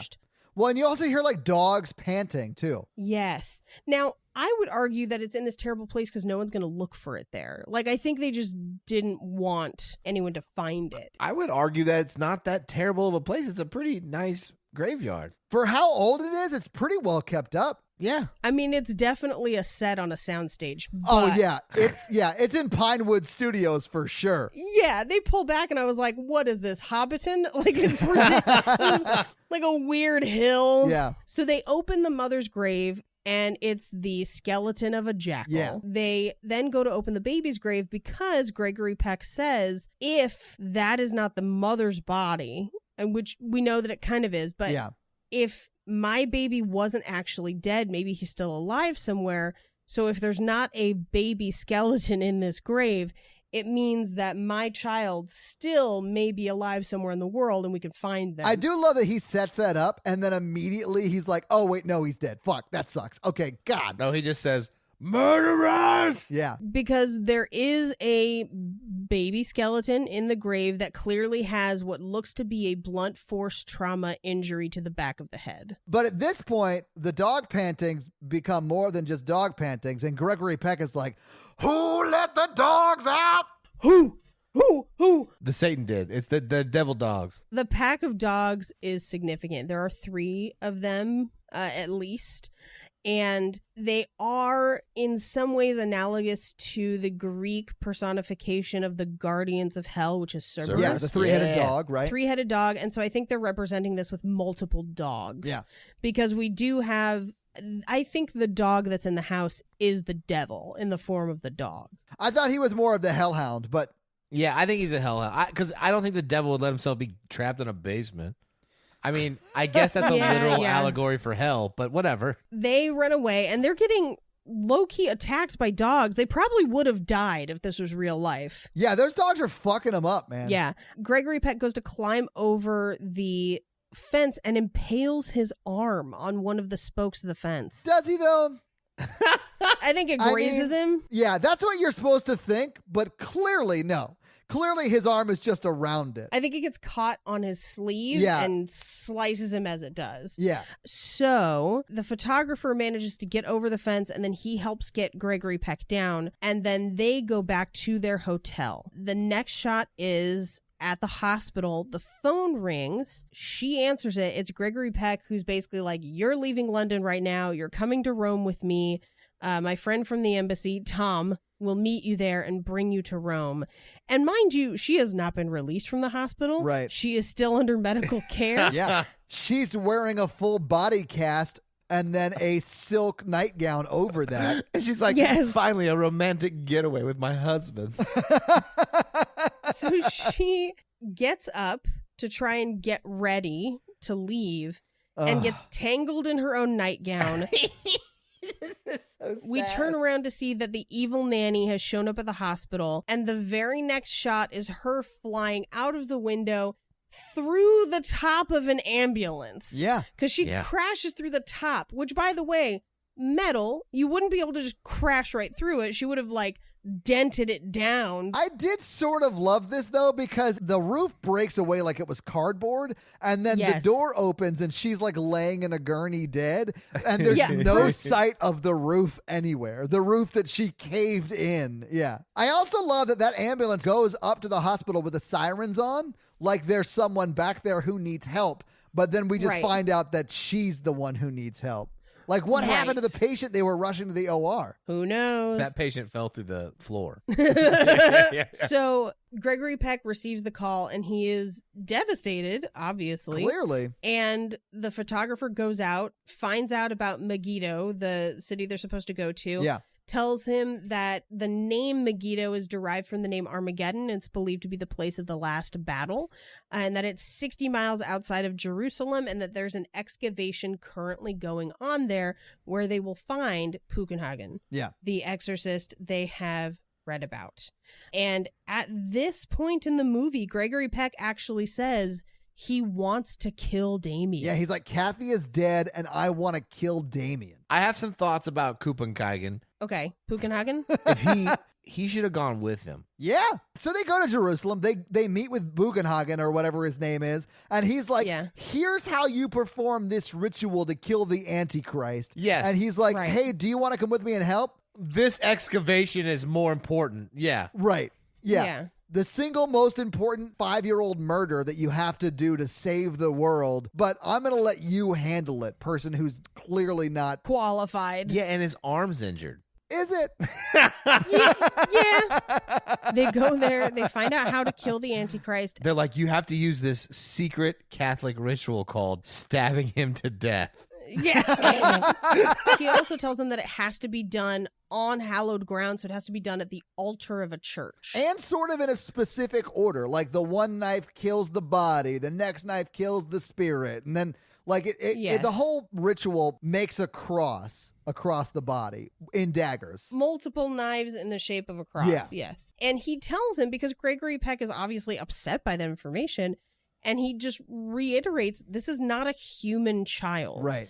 And if he bears this birthmark, which is the sequences of 6s, he is not human, and you need to kill him. You have to be able to do this. So the photographer wants to know what he said, because he didn't allow the photographer to be there for this explanation. Right. And Gregory Peck tells him that, he wants me to stab the child and I can't do it. He's such a drama queen right here. Yeah. Because Gregory Peck is like, I don't want to do it. And he throws the knives just into the street or whatever. Yeah. And the photographer is basically like, if you don't do it, I will. So he goes to pick up the knives. Yeah. As he's doing that, a car parked just a little bit up the way from him. The driver gets out, doesn't set the parking brake. The car rolls back, and it has a plate of glass in the back of the truck. That sheet of glass flies out of the back of the truck, decapitating the photographer. And I have a lot of notes on that in our fun facts. Oh, nice. I didn't quite enjoy the Final Destination type deaths. Well, you might enjoy it more once we get to the fun facts. Oh. I just felt like, is this Satan killing him, or like Satan's magic, or like? I think it's Satan trying to prevent them from killing the Antichrist. It is. But if he could do that, he could just kill them both right there and be done with it. I mean, yeah, it's a movie. This Mikey. movie's Like, not real. Yeah, this is not real. Satan doesn't really exist. Like it's. Well, I think it'd be a more enjoyable movie if there were some rules, and then they had like other Satan people trying to kill them to stop them from trying to kill the Antichrist. Oh, you mean like Indiana Jones and the Last Crusade? Yes, that's exactly what I mean, and I love that movie. So he flies back to London with the knives on his lap. And I was like, you remember when you could just fly with knives? Yeah, he's flying private, which is, guys, that's the best way to fly. I'm just going to throw that out there. Oh my God. What's really funny is that like they don't immediately show that to you. It looks like he's just on a plane with knives. And then as they pull out, you realize it's a private plane. He gets back to the house. And at this point, I was like, how is he going to get that kid into a church, remembering like what happened the last time? He's 5 years old. Here's how I would do this movie, because I'd be like, all right, remove the governor. I want to spend time with my son because his mom died. Remove the governess. And my staff would do it. The staff's gone. Well, no, but I mean, like, he's got other staff. He's the ambassador. You know what I'm saying? I mean, I would get the Marines to kill her. Well, I mean, you might be able to do that, but like, I want everybody out of this house, all staff, just me and the kid. We're going to go to church and pray for his mother. Yeah. Boom. Kid fights, break his arm. You can break all the devil's kid's arms and legs. Sure. I mean, you could. Yeah, He struggles a lot dragging this 5-year-old to the altar. I would have like picked that kid up and slammed him down. Well, what happens is he gets to the house and it's empty and it looks like there's nobody there. I know, but I mean, like later on, we're skipping some parts. I'm just saying, I would have maimed this little kid first. Jesus Christ. Jeez. He gets there and the attack dog is there and is silent. Yeah. And he manages to trick the dog into going down into the basement and then locks him in the basement. Stupid devil hound. What an Stupid idiot. devil hound. Then he goes through the drawers in Damien's room and finds a pair of scissors. Yeah. And he cuts Damien's hair. And this takes forever. Yeah, this takes forever. Also, who leaves 5-year-old with scissors? And also, what 5-year-old sleeps through a goddamn haircut? I know. It was insane. He cuts his hair. He does find the birthmark under his hair. And at that point, the evil nanny jumps on him. Yeah. She bites his leg like multiple times. She bites him all over. It made me wonder if she's a devil dog personified. Ooh, I like that reading. I like that a lot. Yeah. So he manages to kind of kick her down. So she's kind of down for the count for a bit. And he grabs Damien. Damien fights. And so as he's kind of falling down the stairs, he grabs a sconce and falls down the stairs, knocking Damien unconscious. Oh, yeah, and they get electrocuted. They get mildly So electrocuted. here's how I would have played it. I would have used Damien as a weapon, held him by his feet, beat the governess with Damien's head. Jeez. Okay. Wow. Well, I'm just saying, he's the literal Satan, and she's not good. And, like, you have free reign to just do whatever you want at that point. Paige, do you at all feel like Mikey is taking out some frustrations on 5-year-olds in this scenario? I'm starting to really question the part earlier in this episode where he said he wanted kids. And I'm like, for what? SmackDown? Like, geez. Yeah. I want 6 kids in the ring At 6 o'clock, at 6 a.m. on June 6th. Oh, yeah. I'm taking the devil down. 3 minutes, me and you. You better get to church, brother. So Gregory Peck kind of recovers a little bit from being electrocuted. Yeah. But Evil Nanny is right on it. So he pulls out what must be the junk drawer because she ends up with a carving fork. And he has what I couldn't tell if it was a screwdriver or an ice pick. It looks like it might be an ice pick. I don't know what it was. I was like, man, these are weird weapons. For a second, I thought it was like a tuning fork and like piece of a radio. I was like, what is this? Yeah. Well, that's why I was like, is this the junk drawer? Like, if they grabbed the wrong thing, could he have ended up with like a bunch of Taco Bell sauce packets instead? Like, they're going in her mouth and she's like, no, fire sauce. Then he stabs her with the end of the corn cobs. He beats her to death with a bunch of dead 9-volt batteries. Like, Mikey, did you say the ends of the corn cobs, like the corn picks? yeah. All those kitchen things that you use once a year. Yeah. The carrot peeler. He stabs her in the shoulder, though, and then she just passes out. Yeah, blood loss, because I think he hit the jugular on that one. I would have finished her off. Oh, I bet you would have. No, I mean, I would take that tuning fork and just like really went in there and then put those sauce packets right in her mouth and put the corn cob things in her eyes because she's the devil. I'm really amused that we all have the same things in our junk drawers. Oh, yeah. I think that's really funny. Yeah. So he grabs Damien, who's still unconscious, puts him in the car, and the cops are following. And at first I was like, why are the cops following him? And I was like, oh, because his wife was thrown out a window and he's the prime suspect. Yeah, and he's also speeding away from his house really quickly. Like, that looks suspicious. Yeah, but this is like a week after she gets thrown out of the window. It's only a couple days, I think, because he takes that flight back as soon as possible. And also, it's the first time he's been seen. Yes, in days. Yeah. So he puts Damien in the car. They're driving. They're being followed by the police. If you listen to the police scanner, it's like, hey, they're heading up Old Church Road. So we know that that's where they're going. And that possible diplomatic incident. Yes. So Damien wakes up. He carries him into the church screaming. He drags him up the altar. And Damien at that point says, Daddy, no.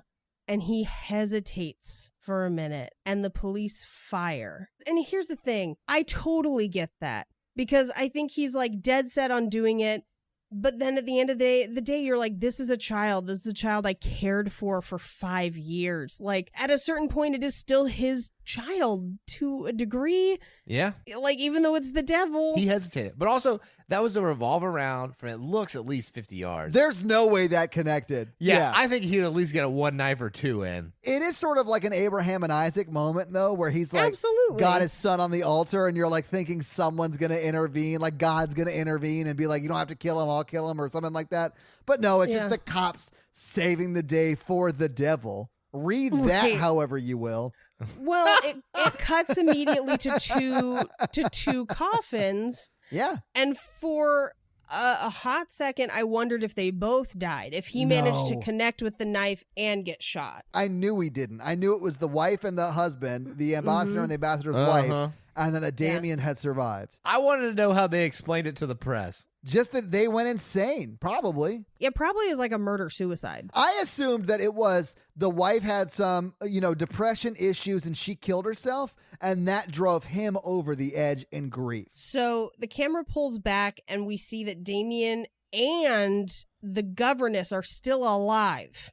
I thought that was the president's wife. Maybe. I'm not sure. It looked like the governess. You to never see their faces. I thought it was the president and the first lady and like adopting him. I mean, it very well could be. I sort of read it that he was going to live with the president from now on. Yeah, I read it as Gregory killed the governess with her. The shoulder was her weakness. Yeah, that's her weak spot. That's her Achilles shoulder. Before the movie truly ends, it closes on a text screen that says, "Here is wisdom. Let him that hath understanding count the number of the beast.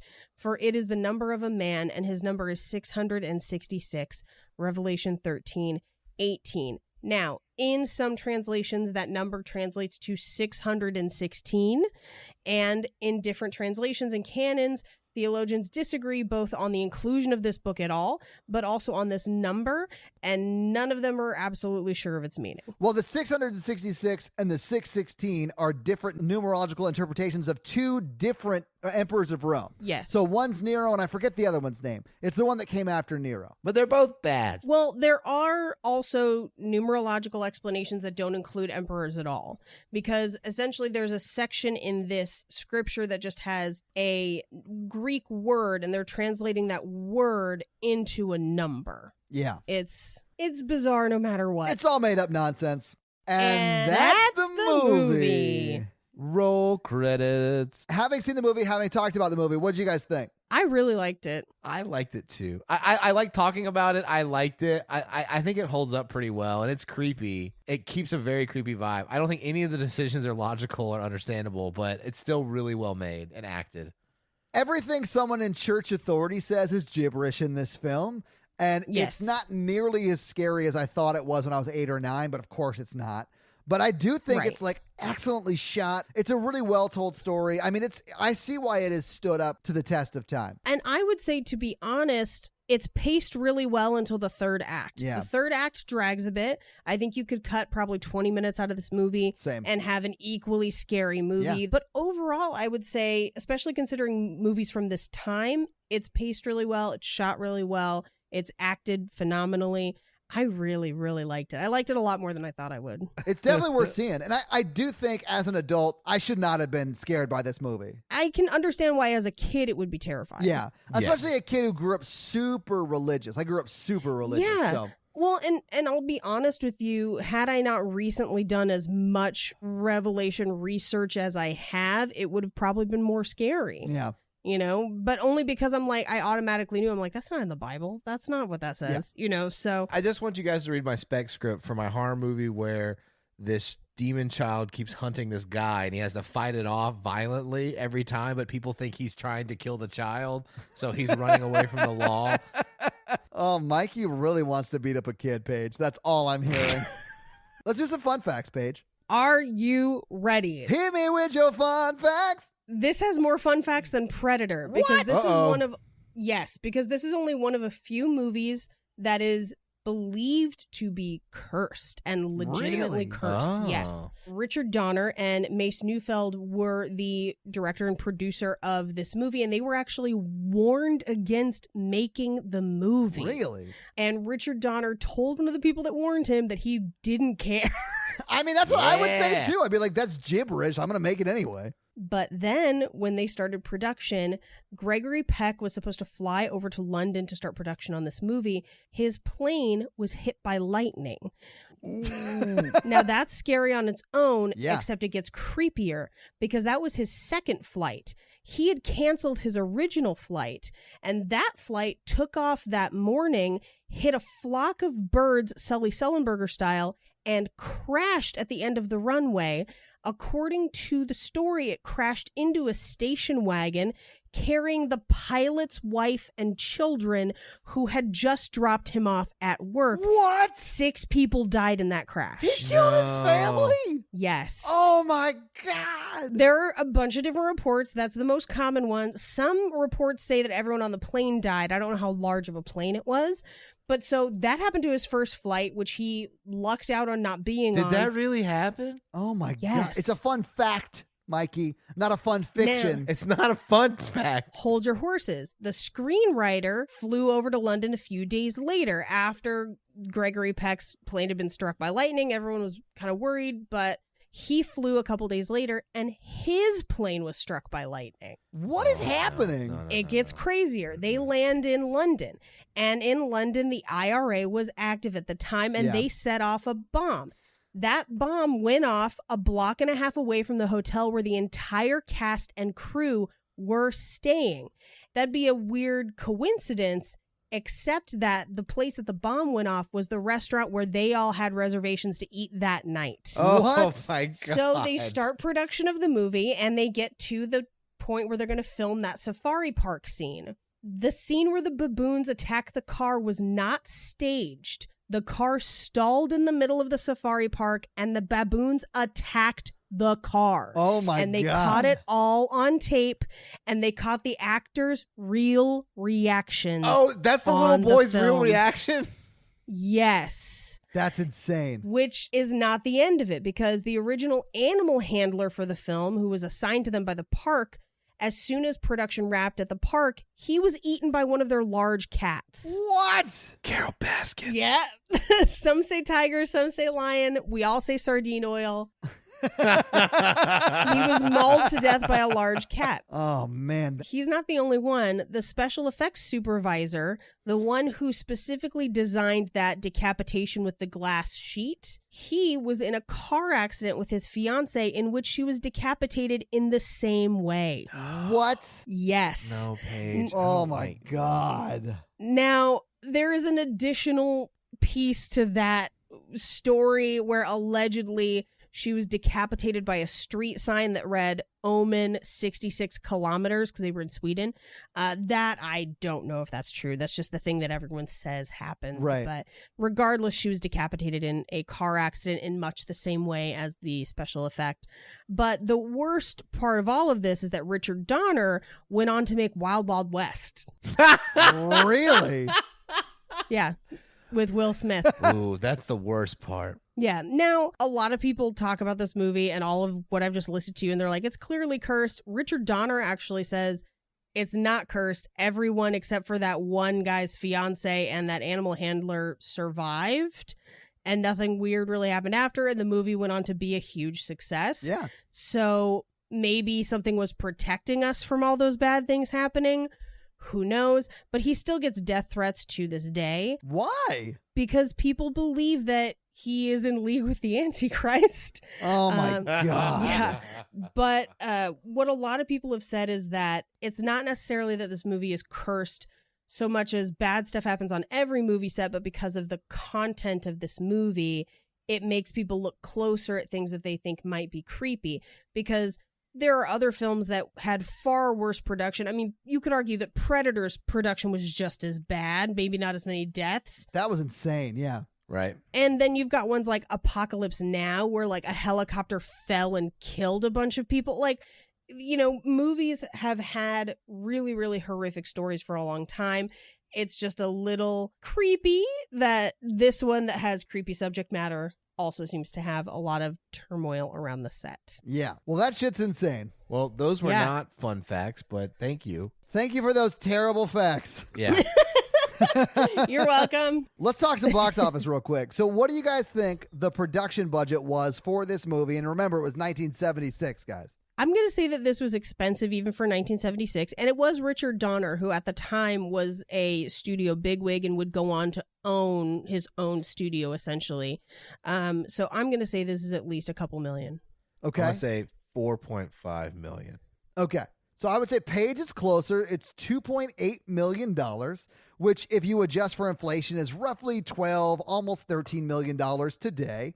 And it did really well at the box office. This movie came out on June 25th, 1976. So shortly after Damien's birth. And in its first week in the box office, it made $4.2 million, which is pretty good. It made more than its budget back its first week out. That's crazy, yeah. Total, if you include domestic and worldwide, but it didn't really get much of a worldwide release. If you include both, it made $48 million, $48.5 million.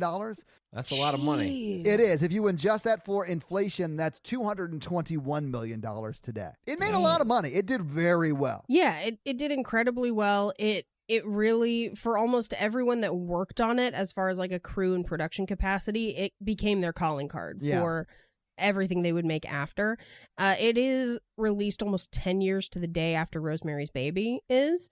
And we should watch Rosemary's Baby. It is long and it's paced a little strangely, but I do think that it's a really good kind of companion to this, for sure. My mom saw Rosemary's Baby in the theater, and that's the movie that made her swear off horror movies. And this is the movie I saw as a kid that made me swear off horror movies. So I think we probably should do the Rosemary's Baby, maybe for like Mother's Day or something like that. You should bring your mom on. My mom would not watch it again. I've actually asked her if she'd be willing to, and she was like, no. Yeah. Well, Rosemary's Baby is also basically gaslighting the movie. As a woman, it is very upsetting to watch the way that people treat her in that movie, just as it's upsetting to watch how people treat Kathy in this movie, you know, understanding that there's kind of a cultural gap. Yeah. So, Mikey, let's hit him with that scary scale. All right, listeners, the scary scale is a scale between 1 to 10 of how scary we are when we watch the film today. It's not a rating of how good the film is. Right. Our 1 example is Ghostbusters, and our 10 example is Texas Chainsaw Massacre. Yeah. So, Paige, what are you going to give it?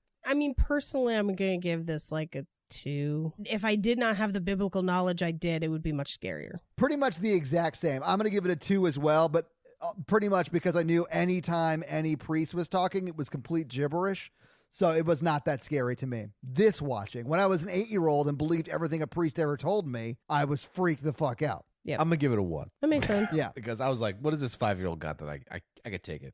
I could punch this 5-year-old in the face. Oh God. And the governess. Like, he really struggled with that woman. So this week, you guys made me watch The Omen. What are you guys making me watch next week? Next week, Tom, we're gonna make you watch Return of the Living Dead, which you might actually enjoy some, maybe. Oh, is it like a Mikey movie? It's kind of like a Mikey movie. There's Mikey movie elements. I would say it's an elevated Mikey movie. Oh, wow. Does that mean that someone gets killed in an elevator? I feel like that's what that means. So guys, watch Return of the Living Dead for next week. So Mikey, do you have a review for us to read? No. Well, while you're looking up a review to read, let me tell them how they can have their review read on the podcast, and that is simply to leave us a 5-star text review on Apple iTunes. And we actually got quite a few last week, so you'll have quite a few to choose from, Mikey. All right. This one's from Diesel Falk. Okay. He says great art.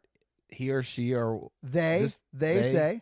This person says great podcast is the name of the review. Oh, well, I happen to agree. Thank you so much. One of my new favorite podcasts, starting with the first episode and working my way through the rest. They don't get good until 36 is the episode number that you're on. It's the Thing episode, Mikey. all right. Starting my way through the first episode and working my way through the rest. Thank you for making everyday life bearable. Black heart emoji. Why, thank you so much. Yeah, that was our goal when we made this podcast, was to make life bearable. So I'm glad we're finally getting there. Yeah, thank you guys so much for those awesome reviews. And if you want to have your review run on the podcast, leave us a 5-star review. We are a member of the Consequence Podcast Network. So if you want to check out their other shows, go to consequenceofsound.net. They got a lot of great stuff up there, so check it out. And if you want to check out our shit, go to horrorvirgin.com, where we got links to the merch store and a lot of great stuff up there as well. If you want to follow us on social, we are at Horror Virgin. If you want to follow us all individually, Paige is at Paige Wesley on Twitter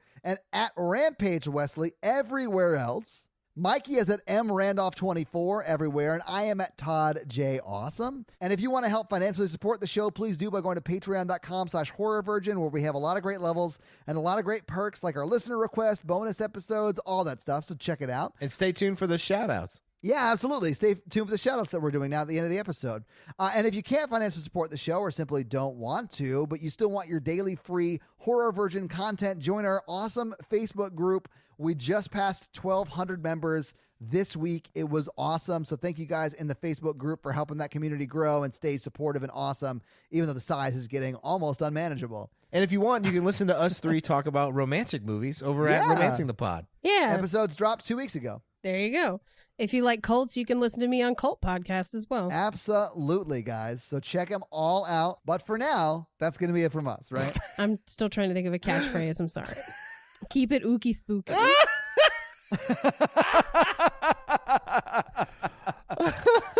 That's going to be it from us, guys. I'm Paige. Keep it spooky. I'm Mikey. Keep it ooky. And I'm your Horror Virgin Todd, guys. This is where your catchphrase is. This is where you say your catchphrase. Oh. Have a great week.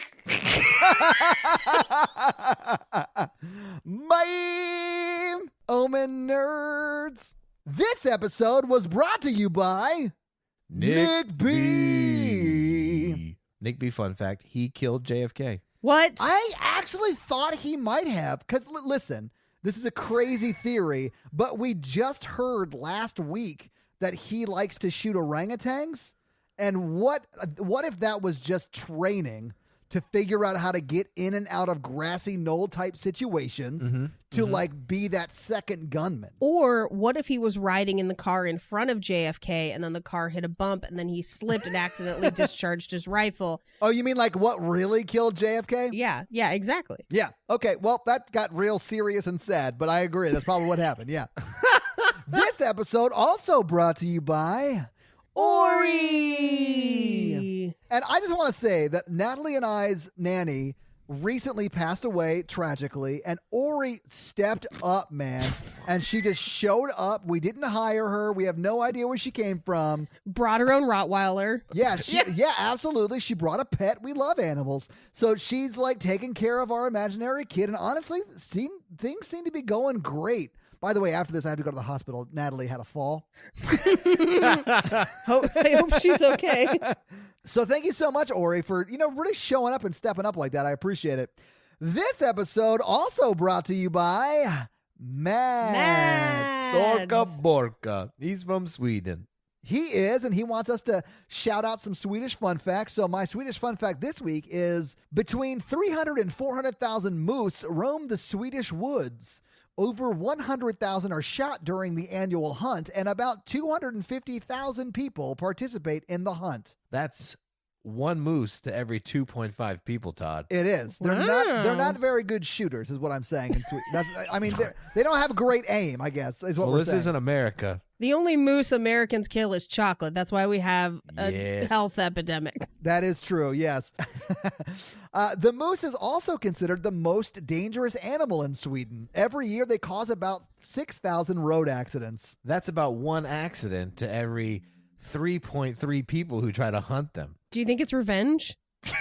Yeah, I honestly do. It's probably a moose killing itself after the loss of its loved one due to Oh, the it's hunt. death by car. It's a kamikaze moose. Kamikaze moose? God damn it, Yeah. Paige. I love you. We now return you to the never-ending saga, The Patreonicals. All right, welcome back to the Patreonicals, where we will. I can tell talk Mikey about- really enjoys doing this. That's my sex voice. Oh, I can tell Mikey really enjoys doing this. Yes, welcome back to my bedroom. Welcome back. Oh, God. Everyone's on the relationship. Right. And Karoon is like really depressed because he is an alien and he is not from this planet. He's lonely. I'm sure he misses his friends and family, yeah. He was in entertainment, so he didn't really have friends or family. I feel Karoon's pain, man. He misses the fame the most. Usually it's the opposite. That's not usually the thing people miss. It's usually the money they miss, right, Paige? Yeah, money or just like, I wish I could walk around a Walmart without people screaming at me for that commercial I was in. Well, he's No, I don't have herpes. lucky because this whole planet is a Walmart. I'm sorry, his whole planet is a Walmart? No, Earth. Earth is his Walmart. I don't know what that means. It means that he's not going to get recognized here. Well, except he has blue skin, so people will be like, ooh, what's that? Oh, Dr. Manhattan? This is the first we're hearing that Karoon has blue skin? I've mentioned it before. I know I have. Let's check the tape. Strongly doubt. Yeah, guys. Strongly doubt that. Guys, can you reach out and let us know if he's mentioned that in the past? I mentioned that when he was hosting the Munderdome. The Moonerdome? Moonderdome. Oh, you can't even pronounce your own words right. Okay, so Karoon is crying inside the mini sub, which I did mention last episode. I thought you said they were all on the relationship. They are. The mini sub is on the side of it, like it's cranked up. Oh, so the mini sub is just on the side of the regular ship, and he went there by himself to cry? Yeah, Oh, that's so sad. He's so lonely. It took a long time to get to that visual, but I'm glad we got there. Yeah, I'm glad we figured this out together, Mikey. But as he looked up, he saw another ship. Uh-oh. Is it the bull ship? It is. That's the name. It's actually a pirate ship called the Unhealthy Relationship. Oh, no. Just all peg legs and scurvy. The whole boat. It's survivors from the Sunny D virus, but they're like kind of dicks because they become pirates to survive on the high seas. The I was going to say the high C, like high C lemonade. I was or high C lemonade, yes, absolutely. So the only way you can cure the Sunny D virus is to drink high C fruit punch, but it leaves you horribly scarred and mangled because that is also pretty gross. But it's emotional. They're emotional scars. They're emotional scars, Mikey. Okay. So Karoon looks up crying and sees this ship coming, and there's a bunch of people with machine guns and stuff on it, and they're headed straight for him. They look angry. So he runs over. He gets out of the sub, and he's like, people that I don't really know, there's people attacking us or whatever. And I love his sense of urgency. They're like people attacking us or whatever. It's not a big deal. Whatever. People I don't know. Matthew slaps him in the face because he was crying hysterically, and he's like, get a hold of yourself, thing, person, alien. And he's like, look over there. And then Matthew sees the ship and he's like, oh my God. So they have a little meeting. They see they're coming with guns. They start shooting at him. Tristram is, he's merged with his computer stuff with the ship. Right. He's actively inside the ship. Yes. I mean, technologically speaking. I don't mean like Yes, yes. he's not mid-coitus. I mean, maybe he is. I don't know. I don't know how androids do it. I'm just saying. Way to make it weird, Todd. I'm just saying. He made it weird. Yeah. You Paige. named a pirate ship the unhealthy relationship. I couldn't think of any other ship puns. Projecting much? Tristram is doing evasive maneuvers with the relationship. Right. Kind of like you do with every girl you meet. I learned it from watching you, Mikey. I learned it from watching you. It's all for you, Mikey. It's all for you. Oh, gross. Okay. From now on, we need to refer to ghosting as evasive maneuvers. Yeah. Eddie had some really sick owls on the boat. Like really sick, or like are they wearing their ball caps backwards? No, like they had really bad bird flu. So Eddie sends the owls to attack the pirates in a kamikaze since they're already sick. Oh. And he was just taking care of them, and they wanted purpose to their death. So they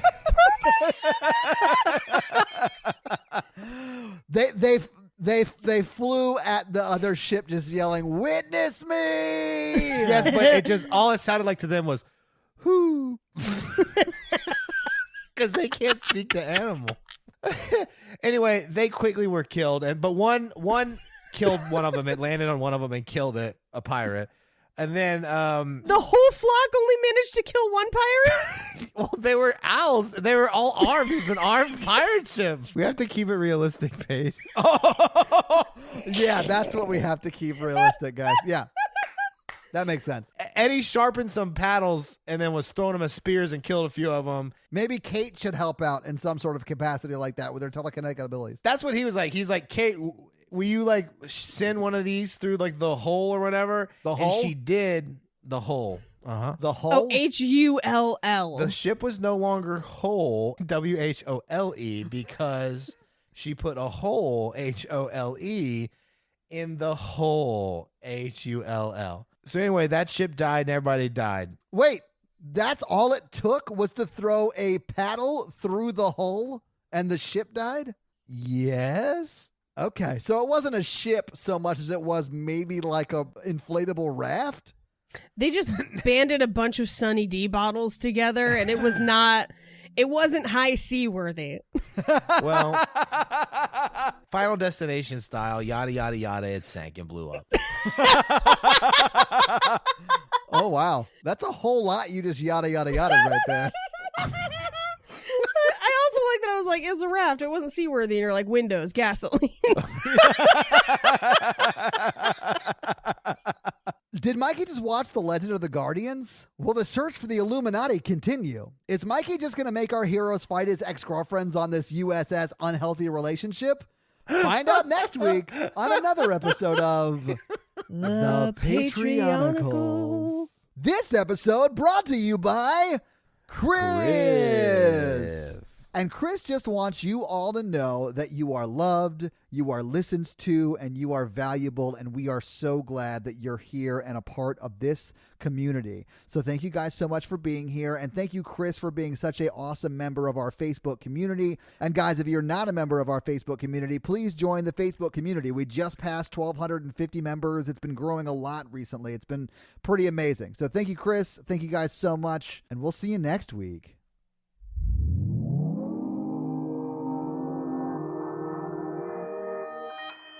Consequence Podcast Network.